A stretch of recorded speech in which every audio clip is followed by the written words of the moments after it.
So the sister at the mic, you may go ahead with your question. Good evening to everybody. This is Prashanti Dasri. I'm from India, and I'm actually a born Christian. And I migrated to Dubai recently, August 2011. And I happened to, I came to know about Islam. And my brother also here is in Dubai, and he keeps telling us about Allah. I'm really convinced, and with all the whatever knowledge that he shared with me, I'm totally convinced and that Islam is the straightforward religion.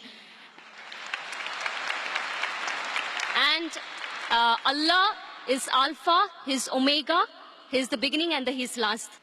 We cannot see sun more than 10 minutes. So how can we see a creator? So I'm totally convinced, but there are some questions, that we have doubts, because since I'm a born Christian, I have 4 questions, total 4 questions to Brother ذاکر Nayk. The first question is, brother, I've been listening to your videos, in YouTube, that you were talking about the Holy Spirit, and you specifically mentioned that Holy Spirit exists. So I just wanted to know, is Holy Spirit there in Islam according to Quran? And also there is a verse in Old Testament Bible that the Spirit of God is hovering over the waters. Spirit of God. So is Holy Spirit a separate from Allah? This is my question. Sisters asked 2 questions. Question number 1 is that there is Holy Spirit. What is the meaning and who is this Holy Spirit as per the Quran, as per Islam, as compared to Christianity? And the Bible does say that the Spirit of God hovers above the water. What does it mean? Is the Holy Spirit separate than God? Sister, we asked 2 questions. If I answer these 2 questions, will you accept Islam? I have totally 4 questions. So, okay, so you want me to answer the first 2 and then you'll ask the next 2 questions? No, yeah, absolutely. I'm 70%, I'm convinced, whatever knowledge that my brother shared with me, and I've been watching your videos, I'm 70% convinced. I'm being very honest and very transparent. So inshallah, if the 4 questions are answered, yes, if you're convinced, 100% will accept Islam. Inshallah, I will accept Islam.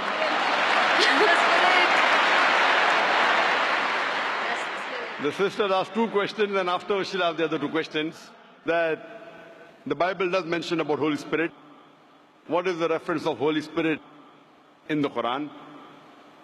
What the definition of Holy Spirit, it is not the same as mentioned in Islam, because when the Christians, when they talk about the Holy Spirit, they assume it is part of the Trinity, the triune God, though the word Trinity doesn't exist in the Bible, nowhere. The Father, the Son, and the Holy Spirit.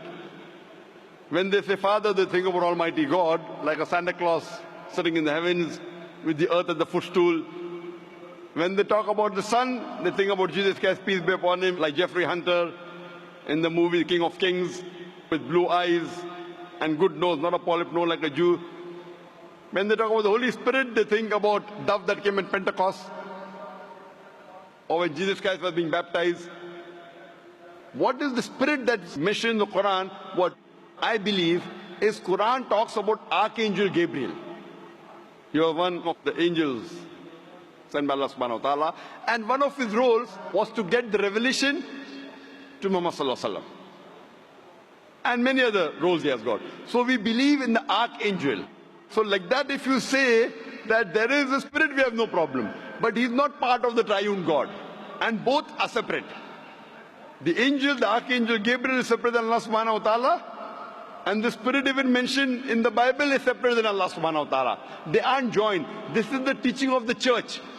Because the word Trinity doesn't exist anywhere in the Bible. But if you read the Quran, the Trinity is mentioned twice in the Quran. In Surah Nisa, chapter number 4, verse number 171, where it says, وَلَا تَقُولُوا ثَلَاثَةً. Don't say Trinity. إِن تَوْ خَيْرٌ لَكُمْ. This has stopped, it's better for you. So Quran says, وَلَا تَقُولُوا ثَلَاثَةً, don't say Trinity. And the same message is repeated in Surah Ma'idah, chapter number 5, verse number 73. It says, لَقَدْ كَفَّرَ الَّذِينَ قَالُوا, they are doing kufr, those who say that God is three in one. So the word Trinity appears in the Quran twice, and both the places it says it is wrong to use the word Trinity. And in the Quran, it is mentioned that don't say Trinity, but the word Trinity doesn't exist in the Bible. The closest verse to Trinity in the Bible is the first epistle of John, chapter number 5, verse number 7, which says, for there are three that bear record in heaven, the Father, the Son, and the Holy Spirit. And these three are one. So this verse, if you read the Revised Standard Version of the Bible, revised by Thayru scholars of the highest eminence, Christian scholars, they say that this verse of first epistle of John, chapter number 5, verse number 7, is an interpolation, is a fabrication, is a concoction, and they've thrown this verse out of the Bible.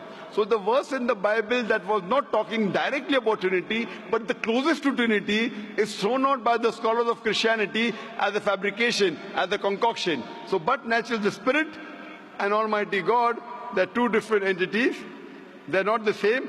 And in the Quran it talks about Archangel Gabriel, he is the angel of Allah subhanahu wa ta'ala. Hope that answers the question, sister. Yes, brother. I would like to know your other two questions. Yeah, my third question is, which is related to Holy Spirit only. All the prophets, all the man of God like Prophet Abraham, Prophet Isaac, and Prophet Moses, peace be upon them, all the prophets, they used to intercede with Allah. They used to interact with Allah. So to interact with Allah, because they are all the chosen ones, they must be gifted by some strength. It might be the grace of God. So it is a power. There is that some power so that they are able to interact with Allah. So what is that power? So what is my understanding? I mean, what was my understanding all these days was, with the help of Holy Spirit, all the prophets were interceding with Allah. Is that true? Sister asked the question that the messengers of Allah subhanahu wa ta'ala intercede with Almighty God. Then she said interaction with Almighty God. Sister, the English word intercede and interaction are two different things. So is your question intercede or interaction? Intercedes. Intercede means that someone intercedes on somebody else's behalf. Someone intercedes on somebody else's behalf. Now this you have to realize that when you speak to Allah subhanahu wa ta'ala, Allah subhanahu wa ta'ala does not need anyone to intercede. The Quran says in Surah Ghafir, chapter number 40, verse number 60, you ask me and I will answer your prayer. Allah subhanahu wa ta'ala does not require anyone to intercede with him. Why? And people give the example that, when you go in a court of law, when you're presenting your case to the judge, you hire lawyers. So like that, the messengers of God are our lawyers. This is okay and logical for a judge who is a human being, because the judge does not know who is the criminal, who is the robber. So the lawyer helps the judge to understand who is a criminal, who is a robber, who is not. But Allah subhanahu wa ta'ala has ilm-e-ghaib. He does not require anyone to prove to him who is good, who is bad. So it is wrong to say intercede. Yes, someone can pray. A messenger can pray for other human beings. And Allah says in the Quran that Allah subhanahu wa ta'ala does not require any intercession except who He wills on the Day of Judgment. So on the Day of Judgment, Allah says He will give permission to certain people to intercede. And there are hadith saying that this special favor will be given to Prophet Muhammad, peace be upon him. So what we know from the history of all the other scriptures, as well as the Quran, as well as the hadith, that the messengers of God, they interacted with Allah subhanahu wa ta'ala. They prayed for others. But if we use the Prophet to intercede, that means if I pray that if I go through this Prophet, following the commandments of Prophet is good. But if I pray to somebody else besides Allah subhanahu wa ta'ala, That's what many of the human beings do. They pray to human beings saying they are closer to Almighty God. So if we pray through Him, God will accept our prayer faster and better. This is wrong. We have to pray to Allah subhanahu wa ta'ala directly. These prophets of God, they are messengers. Yes, they have special powers. They have special powers.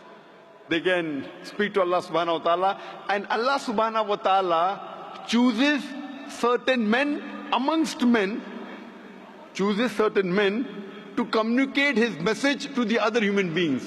These chosen people of Almighty God, we call as prophets or we call as messengers of God. So Allah subhanahu wa ta'ala selects certain human beings in the world to communicate His message to the other human beings. These are called as messengers of God. So there is communication between the messenger and Allah subhanahu wa ta'ala. But that does not mean that human beings can use these messengers to intercede. That if they pray to these messengers, Almighty God will listen to us. This is the teaching of the church. That you believe in Jesus Christ, peace be upon Him, and all your sins will be forgiven. This concept doesn't exist in Islam and doesn't exist even in true Christianity. It is the teaching of the church, sister. Hope that answers the question. Yeah, my final question is, in New Testament, in one book of Acts, Paul mentioned about tongues. What do you say about tongues in New Testament?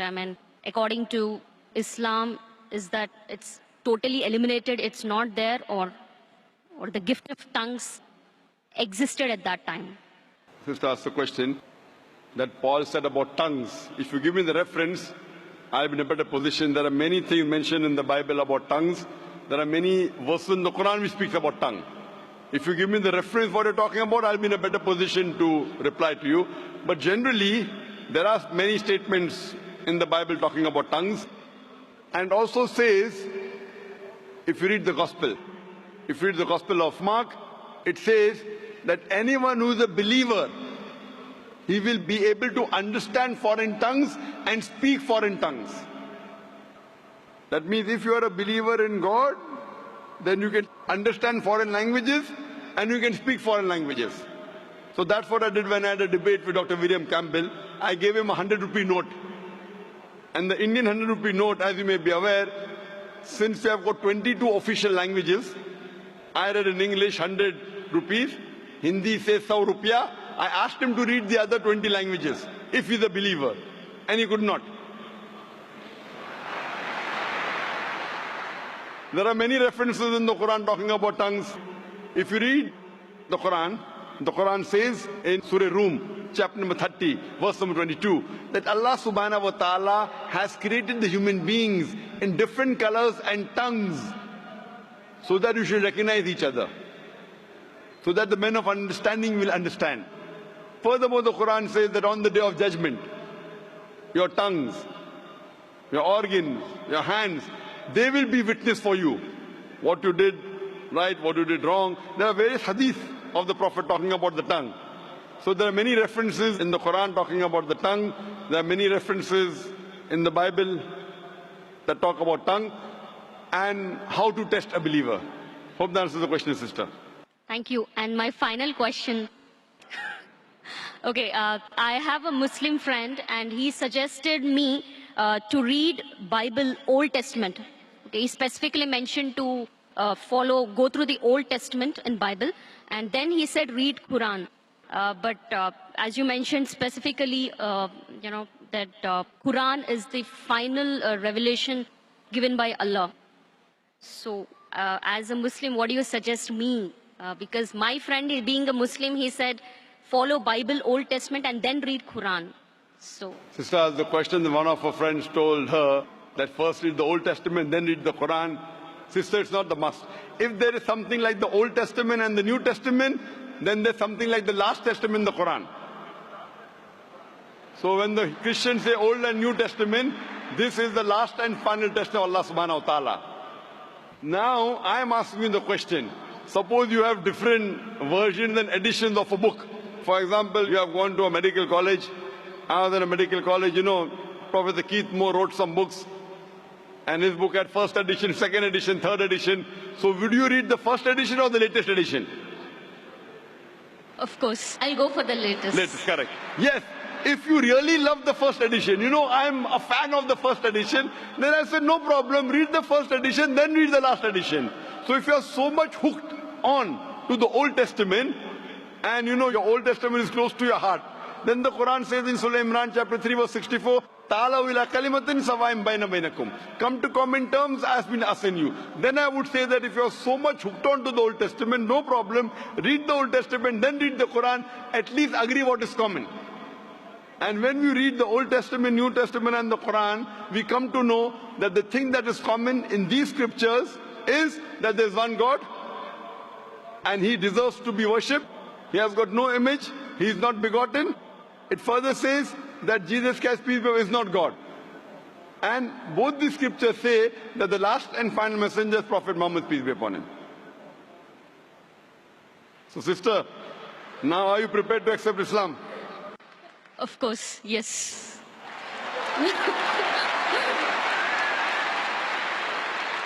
Sister, do you believe that there is one God?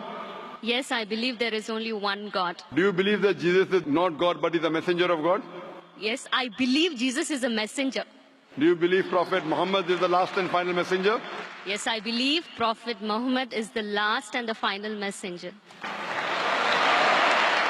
Sister, is there anyone forcing you to accept Islam? Sorry? Is there anyone forcing you to accept Islam? No, nobody is forcing me. Are you accepting out of your free will? Yes. Because in Islam, to force anyone to accept Islam is haram. It's haram in the religion, and it's haram, it's prohibited in most of the countries, I believe even in Dubai. To force anyone to accept the religion is forbidden. So you're accepting out of free will, sister. Yes, but that is the reason I asked you many questions. MashaAllah. Out of free will. I hope no one is bribing you. No. Because in India, when after many people accept Islam, the CID, the police go there and ask, how much dollars Dr. ذاکر give you? I tell them I have given them currency of the Akhirah. Currency of the Akhirah, and that's accepted. So inshallah, sister, I will say in Arabic and you can repeat it. Okay. Ashhadu. Ashhadu. Allah. Allah. Ilaha. Ilaha. Illallah. Illallah. Wa ashhadu. Wa ashhadu. Anna. Anna. Muhammadan. Muhammadan. Abduhu. Abduhu. Wa rasuluhu. Wa rasuluhu. I bear witness. I bear witness. That. There is no God. That there is no God. But Allah. But Allah. And I bear witness. And I bear witness. That. Prophet Muhammad. Prophet Muhammad. Is the messenger. Is the messenger. And servant of Allah.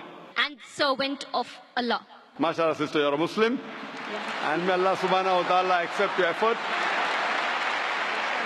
And I pray to Allah subhanahu wa ta'ala that to guide you further and inshallah give you the best in this world as well as the akhirah and grant you a place in paradise, inshallah, sister. Thank you.